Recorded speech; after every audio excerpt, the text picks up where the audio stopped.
ঈদ উল ফিতরের ছুটিতে ১১ দিনে সড়ক দুর্ঘটনায় ২৪৯ জন নিহত হয়েছেন।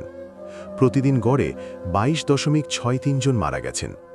রোড সেফটি ফাউন্ডেশনের প্রতিবেদনে এ তথ্য জানিয়ে বলা হয়েছে, এ সংখ্যা গত বছরের চেয়ে কিছুটা কম। যদিও গত বছর ১৫ দিনের হিসাব বিবেচনায় নেওয়া হয়। বরাবরের মতো এবারও মোটরসাইকেল দুর্ঘটনায় প্রাণহানি বেশি।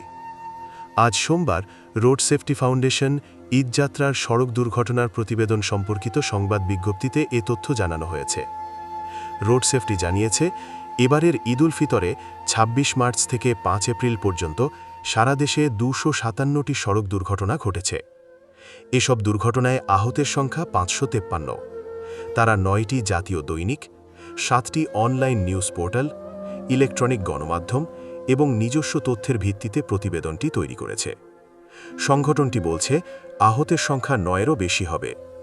ঢাকার জাতীয় অর্থোপেডিক হাসপাতালেই ঈদের ২ দিনে সড়ক দুর্ঘটনায় আহত হয়ে ভর্তি হয়েছেন ৫৭১ জন, যাদের অধিকাংশই মোটরসাইকেল দুর্ঘটনায় আক্রান্ত। তাদের হিসাবে ২০২৪ সালে ১৫ দিনে ৫০৮টা সড়ক দুর্ঘটনায় ৩৬৭ জন নিহত ও ১৫০০ জনের বেশি আহত হয়েছিলেন। তাতে প্রতিদিন গড়ে নিহত হয়েছিলেন ২৪.৬৪ জন, যা এবছরও তুলনায় প্রাণহানি ৭.৪৮% কম।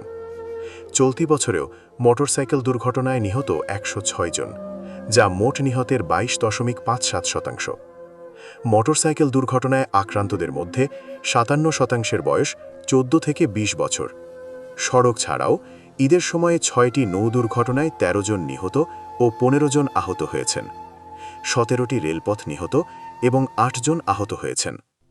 মোটরসাইকেলের পর ১৯.৬৭%, থ্রি হুইলার যাত্রী, easy bike, CNG, autorickshaw, auto van. এছাড়া সবচেয়ে বেশি ৩৮.১৩%। দুর্ঘটনা, নিয়ন্ত্রণ হারিয়ে দুর্ঘটনার সংখ্যা সবচেয়ে বেশি। এরপর আছে মুখোমুখি সংঘর্ষ। ঈদযাত্রায় বিকেলে বেশি দুর্ঘটনা ঘটেছে।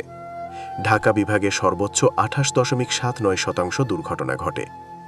এরপর আছে চট্টগ্রাম, খুলনা, রাজশাহী, ময়মনসিংহ, রংপুর, বরিশাল, ময়মনসিংহ, রংপুর, বরিশাল এবং সবচেয়ে কম সিলেট বিভাগে।